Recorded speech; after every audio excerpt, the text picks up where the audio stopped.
তুলসী গ্যাবার্ডের বক্তব্য বাংলাদেশের ইমেজকে ভাবমূর্তিকে ক্ষুণ্ণ করেছে। প্রেস উইং যে মন্তব্য করেছে, শক্ত মন্তব্য, আমি মনে করি তা যদি হয় তাহলে পররাষ্ট্র মন্ত্রণালয়ের উচিত মার্কিন পররাষ্ট্র মন্ত্রণালয়ের সঙ্গে সরাসরি যোগাযোগ করা এবং জানতে চাওয়া যে তুলসী গ্যাবার্ড তিনি কি গোয়েন্দা তথ্যের ভিত্তিতে আসলে এমন কথা বলছেন। বাংলাদেশের বর্তমান পরিস্থিতি এবং এখানে সংখ্যালঘু নির্যাতনের ঘটনা নিয়ে উদ্বিগ্ন যুক্তরাষ্ট্র এমন মন্তব্য করেছেন যুক্তরাষ্ট্রের গোয়েন্দা প্রধান বা ন্যাশনাল ইন্টেলিজেন্সের প্রধান তুলসী গ্যাবার্ড। তুলসী গ্যাবার্ডের এই বক্তব্য এসেছে ভারতীয় সংবাদ মাধ্যম, তিনি এখন ভারত সফর করছেন, ভারতীয় সংবাদ মাধ্যম এনডিটিভির সঙ্গে এক সাক্ষাৎকারে। তো এনডিটিভি, আমি মাত্রই শুনছিলাম যে ঠিক কি বলেছেন তুলসী গ্যাবার্ড। তো এনডিটিভি তাকে জিজ্ঞেস করেছিল যে বাংলাদেশে রাজনৈতিক পট পরিবর্তনের পর, রাজনৈতিক পরিবর্তনের পর থেকে নানা রকম সহিংসতা চলছে, সংখ্যালঘু নির্যাতনের ঘটনা ঘটছে, যুক্তরাষ্ট্র এতে উদ্বিগ্ন কিনা। তুলসী গ্যাবার্ড বলেছেন অবশ্যই উদ্বিগ্ন। বাংলাদেশে দীর্ঘ সময় ধরে হিন্দু, বৌদ্ধ, খ্রিস্টান সম্প্রদায়ের মানুষ সহ সংখ্যালঘুদের উপর নির্যাতনের ঘটনা ঘটে চলেছে। ট্রাম্প প্রশাসন এই নিয়ে উদ্বিগ্ন এবং তিনি তখন এও বলেছেন যে প্রেসিডেন্ট ট্রাম্পের ক্যাবিনেটের সঙ্গে, এটাও নতুন ক্যাবিনেট, বাংলাদেশের সরকারের নতুন সরকারের কথাবার্তা সবেমাত্র শুরু হয়েছে, কাজে একটা কথাবার্তা বন্ধ হয়ে গেছে এমন কিছু তিনি বলেননি, সেটা বলেছেন। বলে তিনি ইসলামী খেলাফতের প্রসঙ্গ টেনেছেন এবং তিনি বলেছেন যে এই ইসলামী খেলাফত বাংলাদেশ প্রসঙ্গে এই প্রশ্নের উত্তর দিতে গিয়ে সরাসরি তিনি বলেন নাই যে বাংলাদেশে ইসলামী খেলাফত প্রতিষ্ঠা হচ্ছে, কিন্তু ওই প্রশ্নের উত্তরে তিনি বলেছেন যে ইসলামী খেলাফতের বিষয়টি আসলে খুব উদ্বিগ্ন করে ট্রাম্প প্রশাসনকে এবং ইসলামী সন্ত্রাসবাদের প্রসঙ্গ টেনেছেন যে সার্বিকভাবে যে বিশ্বজুড়ে চেষ্টাটা চলছে সে জায়গায় এক একটা গোষ্ঠীর এক একটা আদর্শ, কিন্তু এক এক রকম গোষ্ঠী এক এক নামে কাজ করছে, কিন্তু তাদের আদর্শ ও লক্ষ্য অভিন্ন। এই ইসলামী খেলাফতের বিরুদ্ধেও ট্রাম্প প্রশাসন ভীষণভাবে সোচ্চার, কঠোর এবং তারা প্রতিজ্ঞাবদ্ধ যে তারা এই সন্ত্রাসবাদ দমন করবে। তো বাংলাদেশে অন্তর্বর্তীকালীন সরকারের প্রধান উপদেষ্টার যে প্রেস উইং, তারা এর প্রতিক্রিয়া জানিয়েছে। তারা বলেছে তুলসী গ্যাবার্ডের এই বক্তব্য বিভ্রান্তিকর এবং তারা উপদেশ দিয়েছে যে যে কোনো রাজনৈতিক ব্যক্তি বা পরিচিত ব্যক্তির কোনো দেশ সম্পর্কে মন্তব্য করার আগে ভালো করে জেনে নেওয়া দরকার এবং জেনে নিয়ে মন্তব্য করা উচিত। এখন আমার কয়েকটি মন্তব্য আছে, কয়েকটি প্রশ্ন আছে। এক, এই যে আগস্ট মাস থেকেই বাংলাদেশে সহিংস একটা পরিস্থিতি বিরাজ করছে, সহিংসতা নিয়ে যে উদ্বেগ আছে, প্রথমত সেটাই তো আমাদের অন্তর্বর্তীকালীন সরকার স্বীকার করে না, অথচ বাংলাদেশে বসবাসকারী মানুষ হিন্দু, মুসলমান, বৌদ্ধ, খ্রিস্টান নির্বিশেষে সকলে বলবেন যে যেই মবের রাজত্ব কায়েম হয়েছে, যেই জোরজার মুলুকতারের রাজত্ব কায়েম হয়েছে, যে কোনো দফতরে বাসাবাড়িতে মব ঢুকে পড়ছে কিংবা বাড়ি ভাঙছে, আগুন দিচ্ছে, লুটপাট করছে, যেই ফেসবুক লাইভগুলো নিয়মিত হচ্ছে বাংলাদেশে, যেই খবরগুলো আন্তর্জাতিক সংবাদ মাধ্যমে আসছে, পৃথিবীর যে কোনো দেশের স্ট্যান্ডার্ডে মানে সেটাকে আসলে সহিংসতা, সন্ত্রাসবাদ বলে মনে করা হবে কি হবে না, সেই প্রশ্নটি আসলে প্রথম প্রশ্ন আমার। কিন্তু আপনারা নিশ্চয়ই লক্ষ্য করেছেন যে একেবারে সর্বসাম্প্রতিক দুটো সাক্ষাৎকারের কথা যদি প্রধান উপদেষ্টার বলি, গার্ডিয়ানে এবং বিবিসিতে, দুটোতেই তিনি বলেছেন বাংলাদেশে কোনো অপরাধ বাড়ে নাই। কাজেই সন্ত্রাসবাদ তো আরেক প্রসঙ্গ, এই ভাঙাভাঙি, লুটপাট, লুটতরাজ, এই যে একটা দলবদ্ধ হামলা, সেই জায়গাকে স্বীকার করি কিনা সেটা তো আরেক প্রশ্ন। আমি আসলে চুরি, রাহাজানি, ছিনতাই বেড়ে গেছে সেটাই স্বীকার করি না। কাজেই এমন অস্বীকারী একটা কর্তৃপক্ষ বা বালুতে মুখ গুজে থাকা একটা কর্তৃপক্ষ আসলে যতবার বলবেন আরেকজনের কোনো উদ্বেগ বিভ্রান্তিকর, ততবার তিনি আসলে আরো বেশি করে নিজেকে বালুতে মুখ গুজে রাখা উট পাখির মতো বলে প্রমাণ করবেন কিনা সে প্রশ্ন আমাদের করতে হবে। দেখুন, সন্ত্রাসবাদ যখন ঘটে, যখন মব সন্ত্রাস ঘটে, যখন দলবদ্ধ সহিংসতা ঘটে, তখন সেই সন্ত্রাসবাদের অনেক বড় শিকার হন, অনেক বেশি আশঙ্কায় উদ্বেগে থাকেন সংখ্যালঘু সম্প্রদায়। সেটা আমেরিকায় হলেও সত্য, সেটা বাংলাদেশে হলেও সত্য। অনেক বেশি আশঙ্কায় থাকেন নারী, শিশু। কিন্তু বাংলাদেশের যে সরকার 7 মাস 7.5 মাস ধরে ক্ষমতায় আছে, তারা কি একবারও স্বীকার করেছে, তারা কি একবারও সংখ্যালঘু সম্প্রদায়ের সেই আশঙ্কা, উদ্বেগের কথা জানতে গেছে?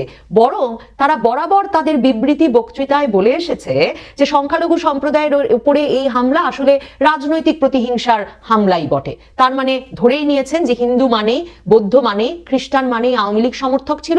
কাজেই যত হিন্দু, বৌদ্ধ, খ্রিস্টানের ওপর হামলা হবে বা আদিবাসী সম্প্রদায়ের ওপর হামলা হবে, পাহাড়িদের ওপর হামলা হবে, হবে, আপনি ধরেই নিয়েছেন যে তারা হামলার শিকার হচ্ছে কারণ তারা রাজনৈতিকভাবে আওয়ামী লীগের পক্ষ ছিল, এবং কেউ যদি পারিবারিকভাবে আওয়ামী লীগ করে তাহলে তার বাড়িতে হামলা হবে, ভাঙচুর হবে, আগুন দেওয়া হবে, সেটাই স্বাভাবিক।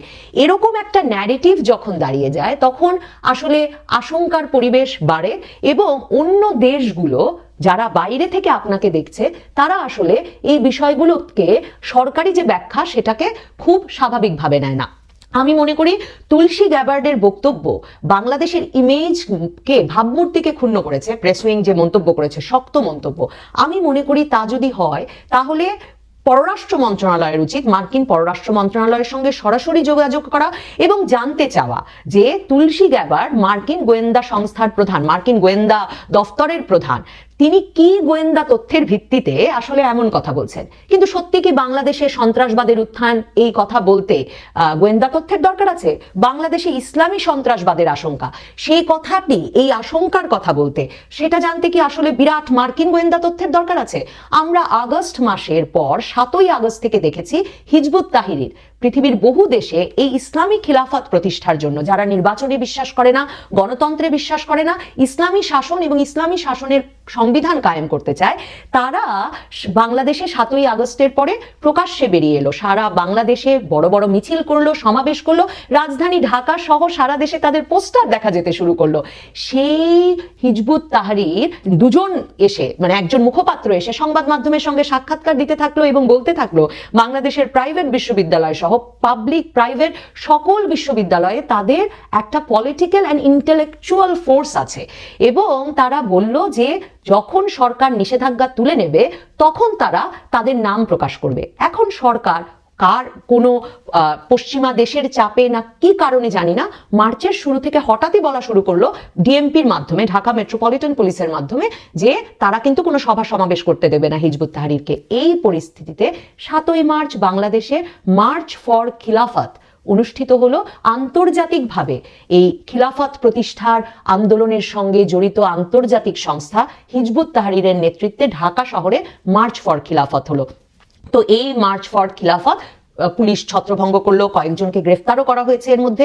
কিন্তু তার মানে কি এই যে বাংলাদেশে আসলে যে খিলাফতের আশায়, এই যে নির্বাচন গণতন্ত্রের বাইরে গিয়ে ইসলামী শাসনতন্ত্র কায়েমের যে আন্তর্জাতিক আন্দোলন, সেটার সকল আন্দোলনকারী নেতা কর্মী তারা আর ওই খিলাফতে বিশ্বাস করছেন না? তার মানে একটা সক্রিয় পক্ষ আছে বাংলাদেশে যারা এই খিলাফত, আন্তর্জাতিকভাবে এই ইসলামী খিলাফত প্রতিষ্ঠার আন্দোলনের সঙ্গে জড়িত।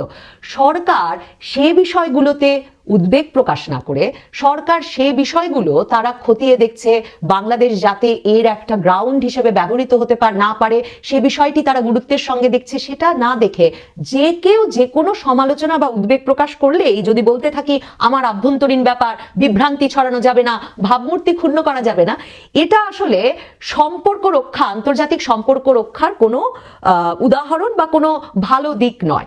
কারণ দেখুন, এই সন্ত্রাসবাদ আসলে হঠাৎ করে একটি দেশে হয় না। তুলসী গ্যাবার্ডও সেটা বলেছেন যে এর একটা আন্তর্জাতিক প্রেক্ষাপট আছে। মাহফুজ আলম সরকারের তথ্য উপদেষ্টা, তিনি নিজে কয়েক দফা তৌহিদি জনতাকে সাবধান করেছেন, সতর্ক করেছেন বা অনুরোধ করেছেন যাতে, এমনকি সর্বশেষ শাহবাগী বনাম শাপলা চত্বর যে ফেসবুক স্ট্যাটাস তিনি সেখানে বড় করে লিখেছেন, সেখানেও তিনি আলেম ওলামাদের প্রতি আহ্বান জানিয়েছেন যাতে তারা গণতান্ত্রিক মূলধারায় থাকেন। তার মানে গণতান্ত্রিক মূলধারায় থাকতে চান না এমন আলেম ওলামাদের একটা গোষ্ঠী আছে। দেখুন, এই যে মাহফুজ আলম, তিনি আসলে ইসলামপন্থী রাজনীতির ভেতরটা খুব ভালো করে বোঝেন, যেটা অনেকে হয়তো আমরা বাইরে থেকে দেখে এর জটিলতা খুব পড়ালেখা না করলে বা খোঁজ খবর না নিলে অনেক সময় আমাদের এড়িয়ে যায়। মাহফুজ আলম নিজে পড়েছেন শর্ষিনাপন্থী মাদ্রাসায়, তিনি এই বিভিন্ন আকিদার কথা বলেন। তিনি সেই আগস্ট মাসের পর থেকেই কিন্তু মাজার ভাঙার বিরুদ্ধে বলেছেন। তিনি বলেছেন এই যে পীর আউলিয়াদের বিরুদ্ধে দাঁড়িয়ে যাওয়া, পীর আউলিয়াদের নির্যাতনকারী, নিপীড়নকারী, এমনকি জামায়াতে ইসলামীর ইসলামপন্থী রাজনীতির আকিদার বিরুদ্ধে তিনি বলেছেন। তিনি তৌহিদি জনতাকে বলেছেন যে তাদের অন্য মানুষকে মজলুম বানানোর, নিপীড়ন করবার কোনো অধিকার থাকতে পারে না। তো এই তৌহিদি জনতার বিপক্ষে বা এই তৌহিদি জনতা আসলে কারা, সেটা কি অন্তর্বর্তীকালীন সরকার চিহ্নিত করেছে? তৌহিদি জনতা যে হঠাৎ দাঁড়িয়ে পড়ে কাউকে রমজানে কেউ ঢাকা হোটেলে খাচ্ছিল দেখে তাকে কান ধরে উঠবস করাতে পারবে না, তৌহিদি জনতা যে নারী যাতে বাজারে না আসে সেই জন্য দেশের বিভিন্ন প্রান্তে মাইকিং করতে পারবে না, সেগুলোর কোনো ব্যবস্থা নিয়েছে? বা অন্তর্বর্তীকালীন সরকারের পুলিশ তারা কোনো ব্যবস্থা নিয়েছে? নাকি আমরা দেখেছি ঢাকা বিশ্ববিদ্যালয়ের ভেতরে নারীর ওড়না ঠিক নাই সেই মন্তব্য করে নারী নির্যাতনের মামলায় থানায় দিয়ে আসা ব্যক্তিকে তৌহিদি জনতা বের করে এনে পাগড়ি আর ফুলের মালা পরিয়েছে। এই ছবিগুলো, এই খবরগুলো আসলে অপপ্রচার করে বেড়াতে হয় না। এই ছবিগুলো, এই খবরগুলো আসলে অত্যন্ত একটা অন্যরকম ভাবমূর্তি তৈরি করে বাংলাদেশের জন্য। এবং দেখুন, তুলসী গাবার্ড যেমন বলেছেন দীর্ঘ সময় ধরে চলে আসছে, অন্তর্বর্তীকালীন সরকার গায়ে নিচ্ছে কেন? বাংলাদেশে সংখ্যালঘু নির্যাতনের ঘটনা কি নতুন? আগস্টের পরে ঘটেছে? না। বাংলাদেশে সংখ্যালঘু নির্যাতনের ঘটনা যে কোনো পট পরিবর্তনে, যে কোনো কিছু বদলে গেলে প্রথমেই যে সংখ্যালঘু সবচেয়ে বেশি আশঙ্কার শিকার হন, শঙ্কার শিকার হন, বিপদের শিকার হন, সেটা বরাবর হয়ে এসেছে। মানে ভোটারবিহীন নির্বাচন হলেও সংখ্যালঘু আতঙ্কে থাকেন, ব্যাপক আনন্দ উৎসবের মধ্যে ভোট হলেও সংখ্যালঘু আতঙ্কে থাকেন। সরকার পরিবর্তন হয়ে গেলে এই সংখ্যালঘুর একটা আতঙ্ক ঘটে। আওয়ামী লীগ আমলে কি সংখ্যালঘু নির্যাতনের ঘটনা ঘটেনি? ঘটেছে। কিন্তু কেন এই সরকার স্বীকার করতে বা এটাকে নিজের গায়ে নিজের ভাবমূর্তি ক্ষুণ্ণ হয়ে যাচ্ছে বলে কিচ্ছু ঘটছে না বাংলাদেশে বলে চুপ করে বসে থাকতে চাইছে? এবং কেন বারবার কেউ কিছু জানে না, অপপ্রচারের শিকার হয়ে ধরনের কথা হয়েছে বলছে, সেটাও আমাকে তাই খুব বিস্মিত করে। কারণ সরকারের ভেতরেই, যেটা বলছিলাম, মাহফুজ আলম কিন্তু তৌহিদি জনতার উত্থান নিয়ে উদ্বেগ প্রকাশ করেছেন। আলেম ওলামারা গণতন্ত্রের পক্ষে থাকছেন কিনা, মূলধারায় থাকছেন কিনা, তা নিয়ে উদ্বেগ প্রকাশ করেছেন। তাহলে অন্তর্বর্তীকালীন সরকার জিজ্ঞেস করে না কেন যে বাংলাদেশে একই রকম উৎসবের আমেজে কেন এখন আর দোল উৎসব পালিত হতে পারে না? অন্তর্বর্তীকালীন সরকার জিজ্ঞেস করে না কেন যে কেন বাংলাদেশের মন্দিরগুলোকে পাহারা দিয়ে রাখতে হলো একটা সময়, এবং যখন পাহারা উঠে গেল তখন আসলে বাংলাদেশের গ্রামে গঞ্জে যে হিন্দু পরিবারগুলো ছিল, যে সংখ্যালঘু পরিবারগুলো ছিল, তারা কি আসলে একটা আশ্বাসের পরিবেশে বাস করে?